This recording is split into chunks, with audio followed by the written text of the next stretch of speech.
नमस्कार दोस्तों, सिंह साहब पोल्ट्री फार्म में आपका स्वागत है। दोस्तों, चैनल पे अगर आप नए हैं तो चैनल को सब्सक्राइब कर ले और बेल आइकन दबा दे ताकि जो भी नए वीडियो आए देखकर आप कुछ अच्छा सीख सके। दोस्तों, आज हम बात करेंगे पोल्ट्री ट्रेनिंग के भाग दूसरे के बारे में। चिक्स आने से पहले की क्या तैयारी होनी चाहिए और चिक्स आ जाने के बाद क्या क्या तैयारी करके रखनी चाहिए। तो चलिए दोस्तों, वीडियो को शुरू करते हैं। और आप लोगों से अनुरोध है कि वीडियो को स्किप करके ना देखें, क्योंकि इसके बाद फिर आपको वीडियो स्किप कर देंगे तो आपको पता नहीं चलेगा कि कहाँ कब और कैसे क्या करना है। ठीक है दोस्तों, तो चलिए वीडियो को शुरू करते हैं। तो दोस्तों, आप देख रहे हैं कि ये गोल सा घेरा बनाया हुआ है। इस गोल सा घेरे में धान का छिलका लगा है, नीचे बिछाया गया है, ऊपर लाइट की व्यवस्था लगाई गई है, टेम्परेचर मीटर लगाया गया है।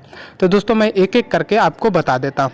दोस्तों, ये जो स्टील का गोल घेरा देख रहे हैं, ये प्लास्टिक का भी आता है, आप अपने से खुद से बना भी सकते हैं।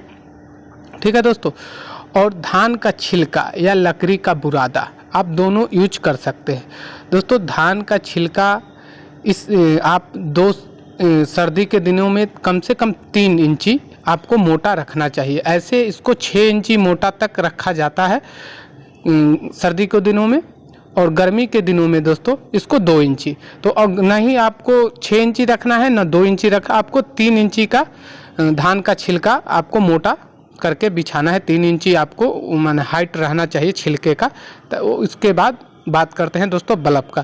तो दोस्तों, जो गोल राउंड का चिक्स बन रहा है तो आपको उस हिसाब से आपको रखना होगा कि आप कितने, एक राउंड में आप 12 फीट का राउंड जब बनाते हैं तो उस 12 फीट के राउंड में आप 500 चिक्स रख सकते हैं। इससे ज़्यादा ना रखें, इससे ज़्यादा से रखने से वो फिर उसमें जगह नहीं मिल पाएगा और इससे आपको दिक्कत। और ज़्यादातर आप 500 से ज़्यादा का चिक्स गार्ड का घेरा ना बनाएं, क्योंकि ज़्यादा बड़ा घेरा बनाइएगा तो अच्छा नहीं होता है। तो इसलिए आप जहाँ तक हो छोटा 500 का घेरा आप बना सकते हैं, या 500 1000 जितना आप पालते हैं उसके ऊपर। ठीक है दोस्तों, अब बात करते हैं लाइट की। तो दोस्तों, आप देख रहे होंगे कि इसमें जो लाइट लगी हुई है, तो ये 200 वाट की आप लाइट लगा सकते हैं या हाइलोजन लगा सकते हैं। एक सर्दी के दिनों में टेम्परेचर को कंट्रोल करने के लिए लगाते हैं, और गर्मी के दिनों में इसकी टेम्परेचर में के लिए वाइट वाला बल्ब का यूज हम करते हैं। CLF बल्ब जिसको हम बोलते हैं, इसको आप यूज कर सकते हैं। अब दोस्तों, बात करते हैं टेम्परेचर मीटर। तो दोस्तों, टेम्परेचर मीटर लगाना अनिवार्य है क्योंकि अगर आप टेम्परेचर मीटर लगाते हैं तो आपको ये पता रहेगा कि हमारे फार्म में कितना टेम्परेचर है। और अगर आप नहीं लगा रहे हैं तो आपको पता ही नहीं चलेगा कि हमारे फार्म में क्या टेम्परेचर है, तो फिर आप बर्ड को कैसे मैनेज कीजिएगा। तो ये सब जरूरी है। और दोस्तों, मैं आपको बता दूं कि धान का छिलका के ऊपर, धान के छिलके के ऊपर पेपर क्यों बिछाया जाता है। तो दोस्तों, धान के छिलके के ऊपर जब हम पेपर बिछाएंगे तो 2 लेयर में बिछाएंगे। मगर हम पेपर क्यों बिछाते हैं, मैं इसके बारे में थोड़ा सी जानकारी आपको बता देता हूं, और आपको एक फ़ोटो के माध्यम से आपको मैं दिखाता हूं। तो देखिए दोस्तों, एक फ़ोटो मैं आपको लगा रहा हूं। इस फोटो के माध्यम से देखिए, ये जो आप चूजे को देख रहे हैं, इसका नाभि दोस्तों, जब बच्चा है अंडे से बाहर निकलता है तो 6 घंटे तक वो सूखता है। जो हैचरी होती है उसी हैचरी में वो सूखता है, फिर उससे निकलता है और जहाँ जाना होता है वहाँ के लिए वो वैक्सीन के साथ ट्रेवल करता है। तो दोस्तों, जो योक होता है वो उसका मुंह खुला हुआ होता है, यानी नाभि का जो मुंह होता है वो खुला होता है। जब आप अखबार नहीं बिछाएंगे और उसको छोड़ देंगे सिर्फ धान के छिलके पर, तो उससे जो नाभि का छिद्र आप जो देख रहे हैं ये खुला होगा। तो इसमें से धान का कलगी हो या लकड़ी का बुरादा कुछ भी ये अंदर खींचता है, तो खींच लेगा, तो फिर इससे चूजे की मोटिलिटी हो जाएगी। ठीक है दोस्तों, और दूसरी बात, अगर हम पेपर बिछाते हैं तो इसमें ऐसा कुछ जाने का नहीं रहता है, इसलिए हम इसको 2 दिन से 3 दिन पेपर पर रखते हैं दोस्तों। इसीलिए तो आप समझ गए होंगे कि पेपर पर क्यों रखा जाता है, तो इसके बारे में आप बिल्कुल संतुष्ट होंगे। चलिए दोस्तों, तो आगे बढ़ते हैं। दोस्तों, मैं आपको बता दूं कि अब आप देख रहे होंगे कि इसमें पेपर बिछा हुआ है, ड्रिंकर लगा हुआ है, हाइलोजन लाइट लगे हुए हैं।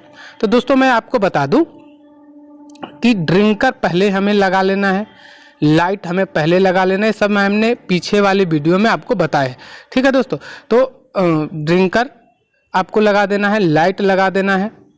और दोस्तों आप ड्रिंकर में इलेक्ट्रोलाइट पाउडर का यूज कीजिए, सबसे बेटर रहेगा। गुड़ पानी ना दे तो बेटर है, आप इलेक्ट्रोलाइट पाउडर का ही यूज कीजिए। ठीक है, तो देखिए दोस्तों सब हम, और पेपर कभी भी आप 2 लेयर का लगाइए, क्योंकि अगर आप 2 लेयर में लगाते हैं तो जैसे पहला लेयर आपका गंदा हो जाता है तो उसको ऊपर से आप उठा लीजिएगा तो नीचे का दूसरा लेयर आपका काम कर जाएगा।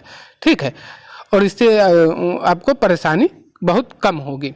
और दोस्तों आप देखिए, आप हाइलोजन का हाइट क्या है, इस हाइट पर हम लगाए हुए हैं, मगर जब चिक्स इसमें हम डालेंगे तो इसको हम देखेंगे कि हमारा चिक्स कहाँ तक ठीक है कि नहीं है। हम हाइलोजन की लाइट एक बराबर लगाएंगे, न ज़्यादा ऊपर न ज़्यादा नीचे। ठीक है दोस्तों, तो ये मीडियम रखेंगे कि वो चिक्स को आने के बाद कि चिक्स ज़्यादा इकट्ठा तो नहीं हो रहा है, चिक्स कहीं एक तरफ तो ज़्यादा नहीं जा रहा है, दूसरी तरफ खाली जगह बस तो नहीं रही, तो ये सब देखेंगे। और ड्रिंकर लगे हुए हैं।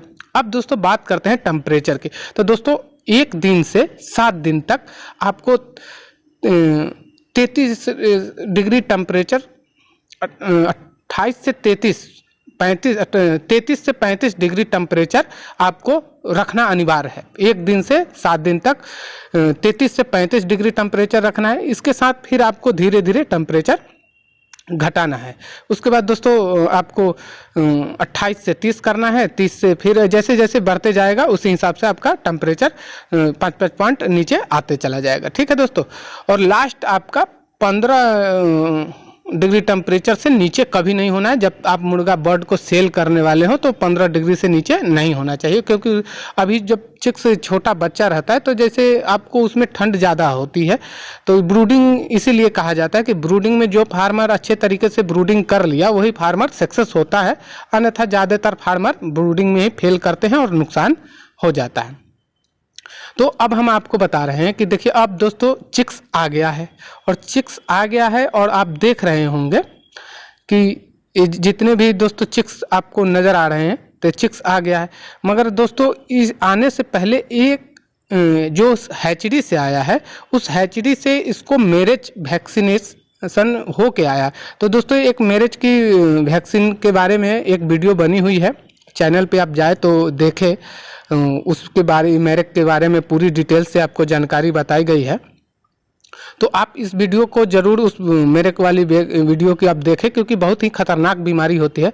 तो आप कभी भी चूजा ले तो मैरिज डिजीज जो बीमारी है इसकी वैक्सीनेशन हुआ चूजा ही आप डालें, अन्यथा लोकल किसान से चूजा ना ले जो मैरिज का वैक्सीनेशन नहीं करते हो, बस अंडे से चूजा निकाले और आपको दे दिए, तो ऐसा चूजा आप लोग लेने से बचे, नहीं तो फिर आगे चल के आपको दिक्कत आ सकती है।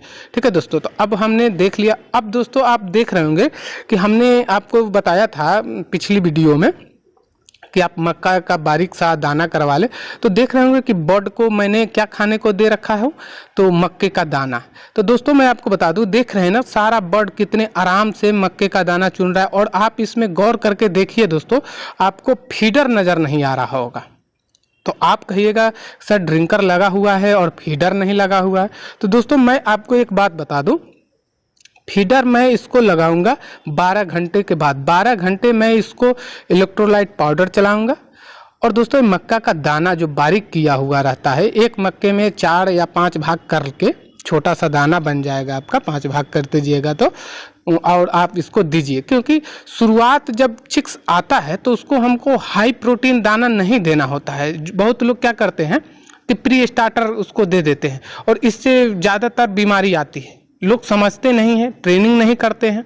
तो मैं दोस्तों आपको फ्री में निःशुल्क ट्रेनिंग दे रहा हूं और अपने 8 साल का अनुभव आपके साथ शेयर कर रहा हूं। तो दोस्तों जिन लोगों को वीडियो अच्छा लगे तो चैनल को सब्सक्राइब कर जरूर ले, लाइक करे या ना करे मुझे फ़र्क नहीं पड़ता, मुझे यूट्यूब से पैसे नहीं कमाने हैं।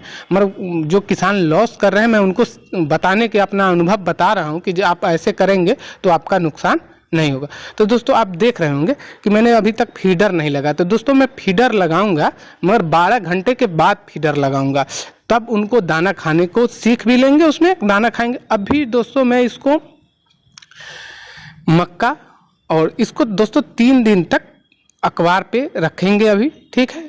और अखबार पे 3 दिन तक इसको दोस्तों रखेंगे और 12 घंटे तक मक्का चलेगा। इसके बाद इसको हम प्री स्टार्टर दोस्तों स्टार्ट करेंगे। और मेडिसिन की बात रह गई दोस्तों, तो पहला दिन मैं इनको कोई मेडिसिन नहीं देने वाला हूँ। दूसरा दिन दोस्तों IN प्लस IV, माने आप अगर वैक्सीन IN प्लस IV का वैक्सीनेशन करते हैं, IND प्लस IV, तो इससे ये होता है दोस्तों कि अगर आप रानीखेत का या लसोटा की जो वैक्सीन करते हैं, वो वैक्सीन जो 7वें दिन आप करते हैं वो नहीं करके, और जो 14वें दिन गैम्ब्रो का वैक्सीन करते हैं, वो दोनों वैक्सीन करने की आपको ज़रूरत नहीं होगी अगर IND प्लस IV का आप वैक्सीनेशन कर देते हैं दूसरे दिन तो, ठीक है। तो मैं इसका दूसरे दिन वैक्सीन कर दूंगा, तो इसलिए मैं इसको लसोटा और गैम्ब्रो का वैक्सीन 14 दिन तक कोई वैक्सीन नहीं करूंगा। अब दोस्तों अगले वीडियो में हम आपको बताएंगे कि पेपर हटाने के बाद क्या क्या आपको करना पड़ता है, ठीक है दोस्तों। तो इसके बाद अगले वीडियो में मिलते हैं आप लोगों से। तो आपका दिन शुभ और मंगलमय हो। इसी के साथ दोस्तों मैं वीडियो को समाप्त करता हूं, फिर मिलते हैं नए वीडियो में। धन्यवाद आप लोगों का।